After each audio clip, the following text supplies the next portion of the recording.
I thought the left at least claimed to be for free speech, for transparency, but apparently not when it comes to Twitter. In fact, not when it comes to anything at all. The media left has instead been attacking the world's richest man, Elon Musk, for buying Twitter and then promising, good heavens, to bring back free speech on this critical social media platform that's used by so many politicians and journalists too. Now, Twitter censors had banned many conservatives and, most incredibly, banned US President Donald Trump for reasons it struggled to explain. But now Musk has allowed two prominent media figures to publish the internal debates that went on inside Twitter that led to Trump being banned. And Musk says these communications, they showed Trump didn't violate Twitter's rules and that banning him was done to please activist employees who had likened Trump to a Nazi. Joining me is Sky News US correspondent Annalise Nielsen. Annalise Nielsen, thank you for joining me. What is Elon Musk up to by getting journalists to publish these internal communications?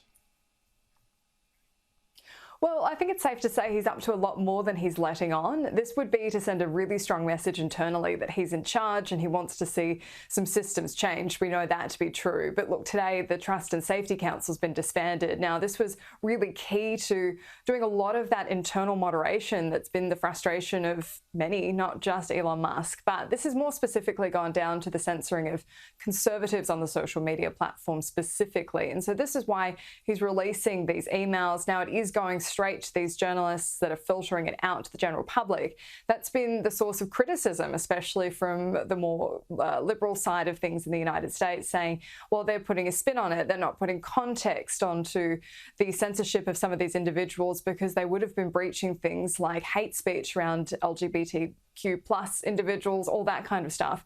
But the whole point of this exercise is context. We're starting to see the decisions and how they were made internally.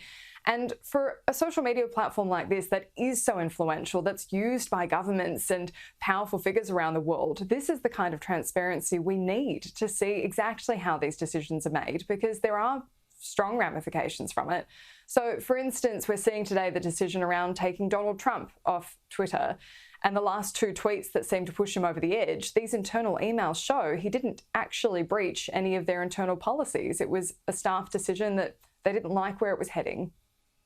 And I don't understand why so many on the left are furious that, one, Elon Musk wants a more open debate, two, that is exposing the debate inside Twitter to scrutiny. How can you be against that? And as for the criticism the journalist is using to do this, Bari Weiss happens to be a former New York Times journalist of tremendous repute. I don't know what they can have against her.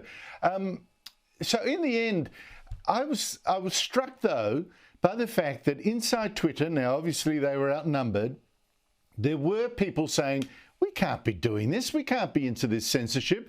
One from China, someone from China who now works for Twitter, really struck me. You too? Yeah, I found this really interesting. This one bit in particular where they've said in this internal email, maybe because I'm from China, I deeply understand how censorship can destroy the public conversation.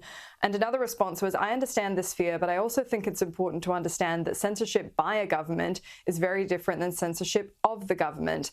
The First Amendment in the US and similar legislation in other countries with similar concepts exist specifically to prevent the government from silencing people. This is a really intelligent debate, and I don't know why the rest of us weren't brought in on it. When something as consequential as deplatforming a president of the United States, why not have this discussion and open? Why not trust people to come along with you? And I think it would have done a lot more to have people trust in the democratic process, to have people aware of why these decisions were being made. And I think that's what this country is all about, is being honest with people, especially when you wield this power and influence over them. You have to earn that. And that's exactly what they should have done by having these conversations out with the general public. Absolutely correct. And I don't really see that much of a distinction between government censorship and private company censorship when the top ranks of that private company were very much in the Democrat ideological camp. So they were doing basically what very much suited what is now the government. So really, come on, let's have free speech. Annalise Nielsen, thank you so much indeed. Absolutely. Thanks, Andrew.